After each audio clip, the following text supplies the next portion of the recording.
North East England, the 5 frontiers. Frontier 1, the River Tees. Part 1, Viking Vale and Scotland of the South. Written and narrated by David Simpson. englandsnortheast.co.uk. The Viking settled valley of the River Tees is as much a cultural frontier today as it was in the distant past. Here, Yorkshire and the northeast meet head to toe with a curious mixture of culture, accent and distinct Viking-influenced place names, as well as superb scenery that's often overlooked or dismissed by the 2 adjoining regions that this valley represents. Industrially, the valley in its lower reaches has a distinct identity, partly influenced by its location in relation to the neighbouring coalfield. Coal, as well as iron and steel, had an important influence and impact upon the growth of Hartlepool, Middlesbrough, Stockton and Darlington, especially through the locality's famed association with the railways. But all 4 of these towns lay outside the Durham coalfield, with its colliery culture and pitmatic variations of the Geordie Northumbrian dialect. Coincidentally, much of the coalfield lay outside the Viking settled area of earlier times, and this may have reinforced cultural contrasts and differences in dialect. To the south of the 4 Tees Valley towns are mile upon mile of rural countryside and scattered villages in North Yorkshire, many with Viking names. The Tees Valley is isolated by a long way from the Yorkshire industrial heartlands of Leeds and Sheffield. This makes the lower valley of the Tees a distinct industrial frontier on the edge of 2 regions. In this respect, the Tees is a kind of borderland, but it has long been so in ways that run deeper than its industrial past. In fact, the role of the Tees as a frontier may be traced back more than 1,000 years. When the Vikings invaded and settled Northumbria in AD 866, the Valley of the Tees became their northern frontier. Viking place names are rare north of the Tees, but very numerous immediately to the south of the river, in the part of Northumbria we now call Yorkshire. Political events associated with the early formation of the county of Durham also confirm the role of the Tees as a Viking frontier. The Viking settlement in Yorkshire weakened the remnant of Northumbria north of the Tees and exposed the region to Scottish raids. Northumbria stretched north to Edinburgh and the Firth of Forth, but in 1018, at the Battle of Carham-on-Tweed, the Scots, under King Malcolm II, pushed the Scottish frontier to the Cheviots and the River Tweed, where it has remained ever since. There was a real threat the Scottish border might be pushed all the way to the River Tees. Scottish raids were not uncommon in the Tees Valley. In fact, at one time it was typical for the raids to bypass much of Northumberland and Durham and enter the region from the west via Teesdale, especially when neighbouring Cumbria lay within the Scottish realm. Cumbria today is an English county, but was once the name of a much larger kingdom, also known as Strathclyde. It stretched from Cumberland as far north as the River Clyde itself, where the fortress of Dumbarton, meaning Fortress of the Britons, was its capital. The Britons were a Cymric people and spoke a northern form of Welsh. They gave Cumbria its name. From the early 10th century, Gaelic or Gallic-speaking Norwegian Vikings from Ireland, the Scottish Islands and the Isle of Man extensively colonised some areas of Cumbria. Cumbria became part of Scotland during the Viking period, but the part south of the Solway Firth, including Carlisle, was seized for England by King William Rufus in 1092, and remained so until retaken by David I of Scotland in 1136. This was the time of the anarchy, caused by the 12th century troubles between King Stephen of England and the counterclaimant Matilda. King David, a Norman, laid claim to northern England through his wife Maud, a granddaughter of Siward, an Anglo-Danish Earl of Northumbria. David invaded Northumbria with his army of Scots and Cumbrians, but was defeated in 1138 by the Yorkshire barons under the leadership of Thurstan, the Archbishop of York, at the Battle of the Standard, only 5 miles south of the Tees, near Northallerton. Interestingly, the banner, or standard of St. Cuthbert, was not displayed in the battle, as was the usual tradition, suggesting there may have been support for David within Durham and Northumberland. Indeed, there were even barons in Yorkshire who supported the invasion of the Scottish king. Despite the defeat, the following year King David gained control of northeast England in the Treaty of Durham, in which King Stephen gave the earldom of Northumberland to David's son Henry. Although this agreement would exclude Bamborough, Newcastle and Hexhamshire, it was a kingly position encompassing almost complete political control. To complete the effective annexation of the region, King David's Chancellor, William Cumin, usurped the bishopric of Durham and illegally made himself Prince Bishop. Part of the honour of Lancaster, or Lancashire, was briefly taken too, but more significantly, the hotly disputed Liberty of Tynedale was added to David's domains. The River Tees effectively became the political border of Scottish control, and served this role for 18 years, until the region was reclaimed in 1157 from the 16-year-old King of Scotland, Malcolm IV, by the powerful Plantagenet King of England, Henry II. As a consolation, King Malcolm was allowed to keep the Liberty of Tynedale, which remained in Scottish hands until 1296.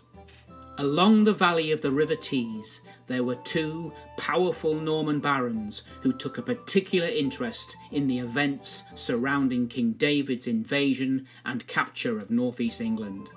Both of these families would go on to produce kings of Scotland. In the west, bonny Barnard Castle, on the Durham bank of Teesdale, is named from Bernard Baliol, whose father arrived in England with William the Conqueror at the time of the Norman conquest, and acquired lands on the banks of the Tees at what was then called Marwood. Here we might mention that although the Normans were French speakers, they were partially of Viking descent. Norman originally meant Norsemen, from Vikings who conquered and settled in northern France. One little aside is that another Norman family, the Amundavilles, who gave their name to Cotham Mundaville near Darlington, take their name from a place in Normandy that was in turn named from a Viking called Amunda.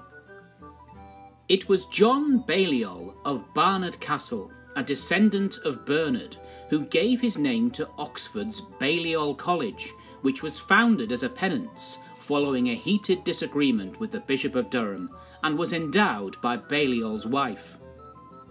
As well as Marwood, the Balliols were owners of Middleton in Teesdale and Gainford-on-Tees, as well as Bywell in the Tyne Valley.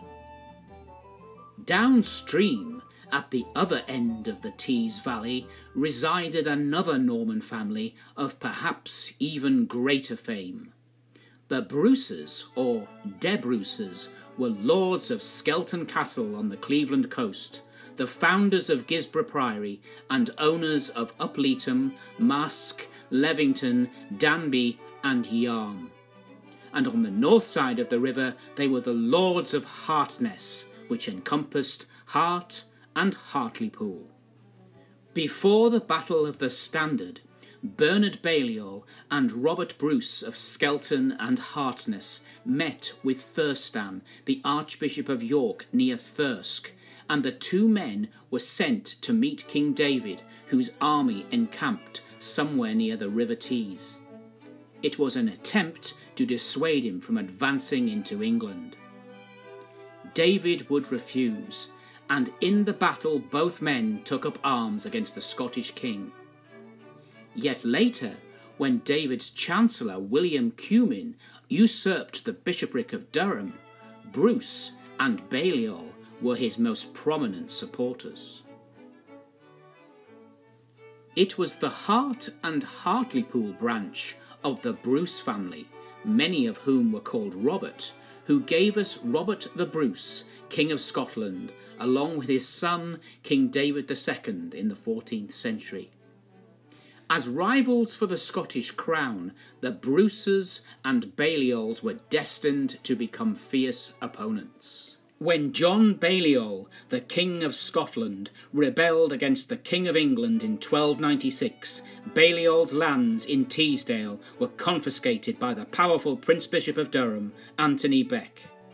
Similarly, when Robert the Bruce became King of Scotland in 1306, the Bruce lands in England were likewise confiscated. The Scottish king responded ruthlessly with raids upon his former territories at Yarm, Hart and Hartlepool. Centuries later, in the 1640s, the Tees found itself again serving as a Scottish border of a kind, this time in the shape of a military frontier. In the Bishops' Wars that would lead to the English Civil War, Northumberland and Durham were occupied by the Scottish army. The Tees once again became the military frontier of the Scots, and they garrisoned the town of Hartlepool. If he had been alive, Robert the Bruce would have no doubt approved. In truth, though, the River Tees generally escaped the mayhem of the Scottish border troubles in medieval and Tudor times, as was also the case for much of Durham. It was mostly safe and secure from the distant raiding and reiver culture of the lands north of the Tyne. The 19th century historian of Durham, Robert Surtees, aptly described this situation in his entry for Dinsdale, near Darlington, in the History of the County Palatine of Durham of 1823. The knights of the Tees might mingle in the border warfare, but the bugle horn of an assailant would seldom startle the inmates of their quiet halls. Their mansions stood without tower or peel. Surtees, who lived at Mainsforth near Ferry Hill, hailed from a family with deep Durham roots that originated, as his name suggests, from the banks of the Tees. The Surtees were previously called de Dittonsdale or Dinsdale, and then later called Seaward, perhaps from some family link to the great and powerful Anglo-Danish Northumbrian Earl of the pre-conquest age.